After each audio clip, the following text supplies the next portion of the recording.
درانی صاحب کل کے فیصلے کو کیا سمجھتے ہیں؟ یوں لگتا ہے کہ وہ اور دن تھے کہ ہر ستم کو ادائے محبوب کہہ کے چپ تھے، اب اٹھے گی ہم پہ جو اینٹ کوئی تو پتھر اس کا جواب ہوگا۔ اب اس کو سیاسی اعتبار سے لے لیں، قانونی اعتبار سے لے لیں، ادارہ جاتی اعتبار سے لے لیں، کیا سمجھتے ہیں اس کے اثرات کیا ہیں؟ بسم اللہ الرحمن الرحیم۔ ادارہ جاتی اعتبار سے دیکھیں تو یہ ایک اچھی روایت ہے جس کو ادارے نے قائم رکھا ہے۔ میں سمجھتا ہوں کہ فوج وہ ادارہ ہے جس میں انٹری، ISSB، جس میں پروموشنز اور اس کے ساتھ اکاؤنٹیبلٹی، یہ تین چیزوں کو ہمیشہ مینٹین کیا گیا۔ اور میں آج بھی میں نے ISSB کیا ہے، میں فوج میں گیا ہوں، وہاں رہا نہیں، لیکن میں سمجھتا ہوں کہ اس سارے سسٹم کے اندر جو ہے ابھی تک ایک میرٹ کا وہ نظام ہے جس کو انہوں نے مینٹین کیا ہے، اور اسی وجہ سے فوج آج فوج ہے، اسی وجہ سے 8 گنا بڑی قوت جو ہے وہ آج آپ کے آگے کمزور ظاہر ہوتی ہے۔ اب یہ ہے کہ اگر اس فوج میں اکاؤنٹیبلٹی کو نکال دیا جائے تو پھر تو وہی کمزوریاں آنی شروع ہو جائیں گی۔ اس لیے میں نے تو جب سے یہ فیصلہ ہوا، جب سے یہ تحقیق شروع ہوئی، میں نے ہمیشہ یہی کہا ہے کہ آپ اس کو سیاسی برقع نہ پہنائیں، آپ اس کے اوپر سیاسی جو ہے وہ وارنش کرنے کی کوشش نہ کریں۔ یہ ایک ادارہ جاتی مثبت اقدام ہے۔ اگر کسی کی پراپرٹی کے ایشو کے اوپر کوئی زیادتی کی گئی ہے تو کیوں نہ اس کی اکاؤنٹیبلٹی۔ سر وہ فیصلہ آنا، سزا اسی فیصلے کی، یعنی اس کیس کی، یعنی اس میں دیکھا جائے، لیکن جہاں پہ آگے وہ آخری پیراگراف ہے، اب وہ جو ایک کھلی کتاب چھوڑی گئی ہے، یہ ایک نیا موضوع چھوڑا گیا، اسی سے بحث آگے بڑھی ہے کہ سیاسی امور میں مداخلت کے حوالے سے مزید تحقیقات جاری ہیں۔ اب وہ کیا ہوگی؟ دیکھیں جی، اس کا مطلب یہ ہے کہ آئندہ یہ جو مداخلت ہے اس کے دروازے بڑی ٹیپ لگا کے بند کرنے کی کوشش کی جا رہی ہے، تو نہیں ہونی چاہیے۔ کون ہے جو کہے گا جی سیاسی مداخلت ہونی چاہیے؟ اگر ہوئی ہے اکاؤنٹیبلٹی ہونی چاہیے۔ 9 مئی کو ہوئے ہوئے آج 2 سال ہو گئے، کیوں نہیں سزا دیتی حکومت؟ حکومت نے نہیں کیا تو پھر فوج کو اپنے اینڈ پہ کرنا پڑا۔ دیکھیں یہ باتیں جو ہیں ویسے حکومتی دمال کے لیے تو ٹھیک ہے، اچھا ہاں کہ جی ہمارا مخالف کے ساتھ اس کا تعلق تھا، کتنوں کا تعلق آپ کے ساتھ بھی تھا، تو وہ تو اب چھوڑ دیں نا، یہ ایشوز نہیں ہے ادارے کو۔ میں آپ کو اپنا یعنی ان کا تعلق تو PMLN کے لوگوں کے ساتھ بھی تھا۔ ہاں میں اپنا آپ کو بتاؤں، 2018 میں میرے پہ بہت دباؤ تھا کہ جی آپ جو ہے بہاولپور محاذ کو جنوبی پنجاب محاذ میں شامل ہو کے عمران خان کے ساتھ چلے۔ میں نے انکار کیا، صحیح، میں نے لڑائی نہیں کی، لیکن میں نے وہ کام نہیں کیا جو انہوں نے مجھے کہا، مجھے بھی کسی نے کچھ نہیں کہا۔ لہٰذا اس صورتحال میں سمجھتا ہوں کہ آج اس فیصلے کا ہونا اس لحاظ سے خوش آئند ہے کہ یہ ایک ادارے نے خود کیا ہے۔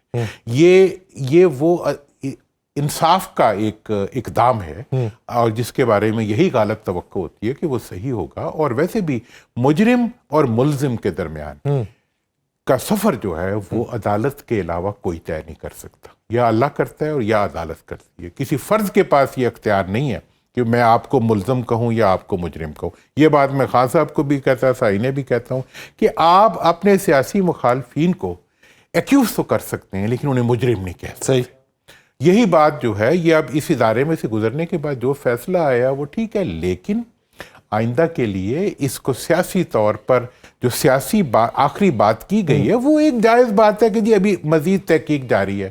اب اس کے اوپر نون والوں کا جو وزراء کے جو بیانات ہیں مجھے اس پہ آبجیکٹ، یعنی آپ یہ سمجھتے ہیں کہ اس کے اوپر کسی کو خدشات کا اظہار بھی نہیں کرنا اور کسی کو خوشی کے شادیانے جو ہیں وہ بھی نہیں بجانے چاہیے، احترام کرنا چاہیے عدالتی فیصلوں کا، اور پریڈکشنز نہیں کرنی چاہیے۔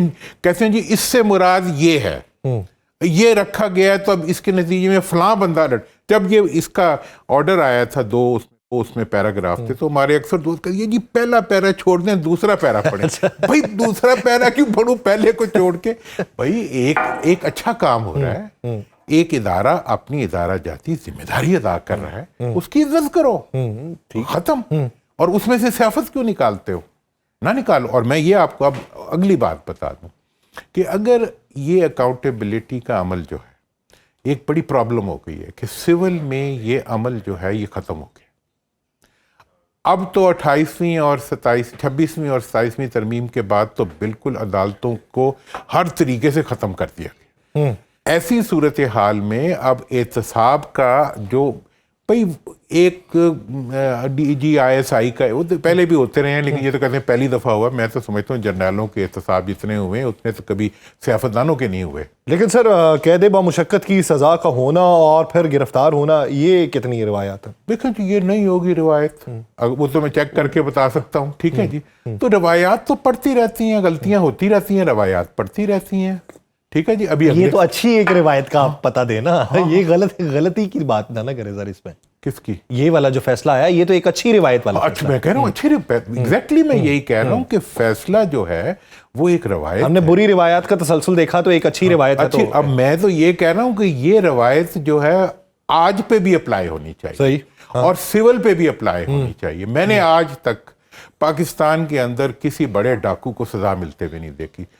मैं 12 साल सुप्रीम कोर्ट में बैठा रहा हूं कि स्टोलन एसेट रिकवरी के लिए जो इंटरनेशनल फैसिलिटीज मिली हैं उनको उन लोगों के बारे में इस्तेमाल किया जाए। मुशर्रफ साहब के दौर में SGS को टेक्ना का फैसला जब होने लगा तो हमारे सियासतदानों के बचाने के लिए अमेरिका मुहतरम आ गया और उसमें से NRO के जरिए सारों को निकाल के ले गए। मैंने तो अपनी जिंदगी में सियासतदानों को और हुक्मरानों को और बिजनेसमैन हुक्मरानों को सिर्फ और सिर्फ अपनी बाहर जदादें बनाते देखा है, बाहर पैसे ले जाते देखा है और उसके बाद मुल्क में इक़्तिदार करते देखा है। बस उनकी तो कभी अकाउंटेबिलिटी नहीं हुई।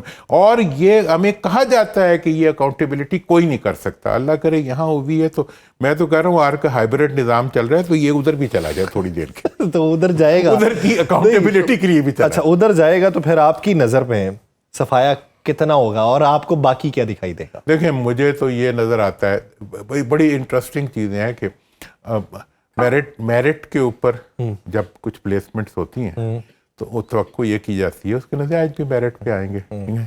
मेरा तो ये ख्याल है कि अगर यहाँ अकाउंटेबिलिटी हुई है, मेरा ये मुतालबा होगा कि जो माजी के हुक्मरान हैं और हाल के जो हुक्मरान हैं उनके जो रॉन्ग डूइंग्स हैं, उनकी जो बियॉन्ड देयर मीन्स जो बशमूल खान साहब, बशमूल खान साहब को कौन सा इस्तिस्ना कहाँ से मिल गया कि उनकी जो बियॉन्ड मीन्स जो उनके एसेट्स हैं मुल्क से बाहर, सही। बल्कि मेरा तो ये मुतालबा चला आ रहा है कि जी जितने लोग मुल्क से बाहर प्रॉपर्टीज रखते हैं और बिजनेस रखते हैं उनको पाकिस्तान की हुक्मरानी से अलग कर दिया जाना चाहिए। उनका कोई राइट नहीं है कि वो पाकिस्तान के अंदर हुक्मरान, क्योंकि बिजनेसमैन आके जब हुक्मरान बनता है तो मुल्क का बिजनेस बैठ जाता है, कर्जों का बिजनेस ऊपर चला जाता है, अवाम की जेब खाली हो जाती है, हुक्मरानों की जेब बढ़ जाती है, मुल्क की हैसियत ख़त्म हो जाती है, गैर मुल्की प्रॉपर्टियों की हैसियत बढ़ जाती है। लेकिन सर यहाँ पे तौज़ीहात के तौर पे तो ये बात की जाती है कि अगर आप किसी सरमायादार को लेके आएंगे,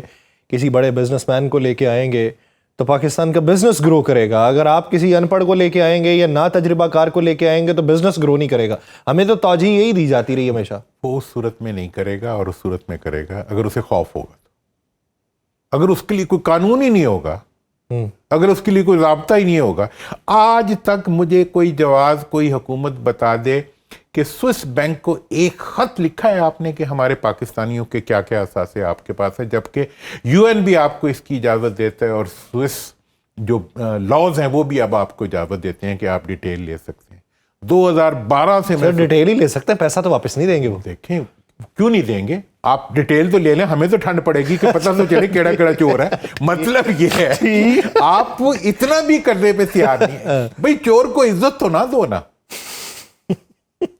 मतलब ये है कि आपने ये भी फैसला किया हुआ है कि जी जो मैं कहता हूं यहाँ पे मुर्गी चोरी करो पकड़े जाओ, हाथी चोरी करो तो बच जाओ, हाथी पे ऊपर बैठ के हुक्मरान बन के आ जाओ, ये यहाँ की हमारा कानून है। तो अच्छा उन्होंने एक एहतसाब की एक रवायत बनाई है अपने इदारे के अंदर।